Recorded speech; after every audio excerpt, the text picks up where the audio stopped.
السلام علیکم دوستو، آج کی کہانی کا نام ہے دال کا عذاب۔ ایک شخص کی شادی ہوئی تو باوجود مالدار و صاحب ثروت ہونے کے بیگم کے نان نفقہ کے حوالے سے بڑی کنجوسی سے کام لیتا۔ کھانے پینے کے حوالے سے موصوف کو دال کے علاوہ کوئی اور کھانا سوچتا ہی نہیں تھا۔ خود تو دال پر گزارا کرتا، ساتھ میں بیوی کو بھی اسی ایک سالن پر گزارا کرنے پر مجبور کر دیا۔ تنگ آ کر جب کبھی بیوی دال کے علاوہ کچھ اور سبزی گوشت لانے کا کہتی تو جواباً بری طرح ڈانٹ ڈپٹ کر خاموش کروا دیتا اور دال کے فوائد گنوانا شروع کر دیتا۔ ایک دن بیوی اپنے میکے گئی تو اس کے بھائیوں نے بہن کے اترے چہرے، پھیکی پڑی رنگت اور نکات زدہ جسم کو دیکھ کر اندازہ لگایا کہ بہن خوش نہیں ہے۔ وجہ دریافت کرنے پر پہل تو بہن نے بات ٹالنا چاہی، مگر بھائیوں کے اصرار پر شوہر کی کنجوسی اور دال کا قصہ سنا ڈالا۔ بھائیوں نے کہا کہ اس کا معاملہ ہم پر چھوڑ دو، بس یہ نیند کی گولی لے جا کر اس کے کھانے میں ڈال دینا۔ بہن نے واپس گھر آ کر شوہر کے لیے اس کی من پسند ڈش دال بنائی اور وہ نیند کی گولی اس کے سالن میں ڈال کر اسے کھلا دی۔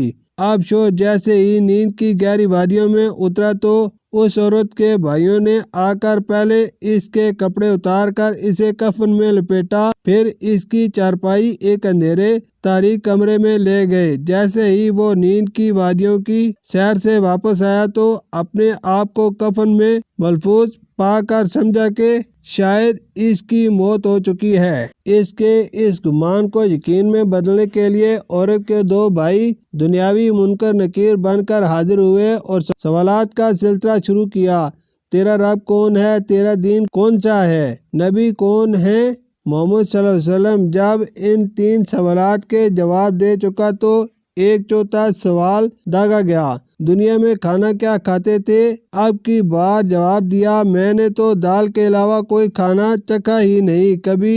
اب اس جواب پر یہ کہتے ہوئے اس کی پکڑ ہو گئی کہ دال کے علاوہ کبھی کچھ کیوں نہیں کھایا، جبکہ اللہ نے فرمایا ہمارے عطا کردہ پاکیزہ رزق میں سے خوب جی بھر کر کھاؤ پیو، لہذا اب تمہاری سزا یہ ہے کہ تمہیں قیامت تک کوڑے مارے جائیں۔ اور یہ کہہ کر اس پر کوڑوں کی ایسی برسات کی کہ بیچارہ درد کی تاب نہ لاتے ہوئے بے ہوش ہو گیا۔